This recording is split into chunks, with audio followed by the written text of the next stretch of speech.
பரிசுத்த நாமப்படுவதாக. அருமையான இந்த நாளில் உங்கள் மத்தியில் கர்த்தருடைய வார்த்தையை இந்த ஒளிநாடா மூலம் பிரசங்கிப்பது கர்த்தர் தந்த கிருபைக்கு அவரை சோத்தரிக்கிறேன், துதிக்கிறேன். இன்று வேத தியானத்திற்காக யோவான் புத்தகம் 4ஆம் அதிகாரம். இயேசு பிரயாணம் பண்ணி கொண்டு வரும்போது களைப்பாக இருக்கும்போது அங்கே சீக்கிரம் என்ன ஊருக்கு வராரு. அங்கே வரும்போது யாக்கோப்பு கிணறு ஒன்று இருக்குது. அந்த கிணறை பார்த்து கிணறு அடியில் உட்கார்றாரு.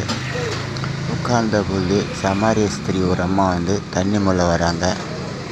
அப்படி வரும்பொழுது அந்த அம்மா கிட்ட அவர் கேட்குறாரு, கொஞ்சம் தாகத்துக்கு தாளும் தண்ணீர் தான் கேட்குறாரு. அதுக்கு அந்த அம்மா சொன்னாங்க, கிணறோ ஆழமாக இருக்குது, உங்கள்கிட்ட பாத்திரமும் இல்லையே, நான் எப்படி உங்களுக்கு தண்ணி தர்றது அப்படின்னு இந்த அம்மா கேட்குறாங்க.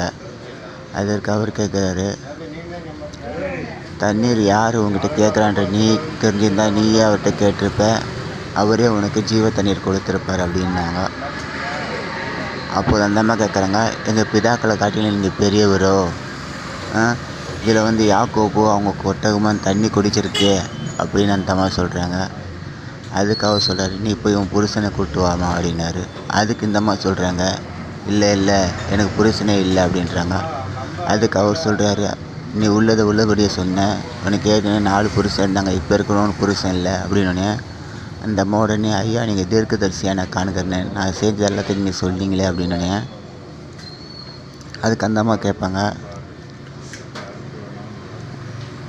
மேசியா வருவார்னு எங்களுக்கு தெரியும், அவர் வரும்போது எங்களுக்கு சத்தியத்தை எங்களை போதிப்பார்னு எங்களுக்கு தெரியும் அப்படின்னோடனே உங்கள்கிட்ட பேசுகிறவர் நானே அப்படின்னோடனே அந்த அம்மா ஆச்சரியப்பட்டு குடத்தை வச்சுட்டு போய் ஊருக்குள்ளே போய் அந்த ஜனங்களெல்லாம் கூப்பிட்டு வருவாங்க. அப்போது அவர் சொல்லுவார், நீங்கள் அறியாத தொழுவாத மலையில் நீங்கள் தொழுது கொள்ளுற காலம் வரும், ஆண்டவரை தொழுது கொள்ளும்போது ஆவியோடு உண்மையோடு தொழுது கொள்வீங்கன்னு சொல்லுவார். இங்கே ஒரு சின்ன சந்தேகம் என்ன நடந்திருக்குன்னா, அந்த காலத்திலேயே ஆண்டவர் சில சீசர்கள் கூட இருக்கிறாங்க. இவங்க போய் போஜன பதார்த்தம் வாங்கிட்டு வராங்க. அந்த போஜன பதார்த்தம் வாங்கிட்டு வரும்பொழுது இவங்களாம் ஆச்சரியப்பட்டு நிற்கிறாங்க. யாராவது ஒரு பதார்த்தம் கொண்டு வருவாங்களா, என்ன இந்த அம்மாக்கிட்ட பேசுகிறான்ட்டு யாரும் ஒன்றும் கேட்கல.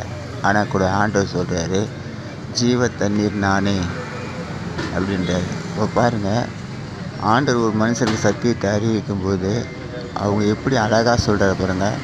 இந்த சீசருங்க 3 வருஷம் இருந்தால் கூட அவங்களால சொல்ல முடியல. இந்த அம்மா போய் ஊருக்குள்ளே போய் அநேக ஜனங்களை கூப்பிட்டு இயேசுவை வெளிப்படுத்தி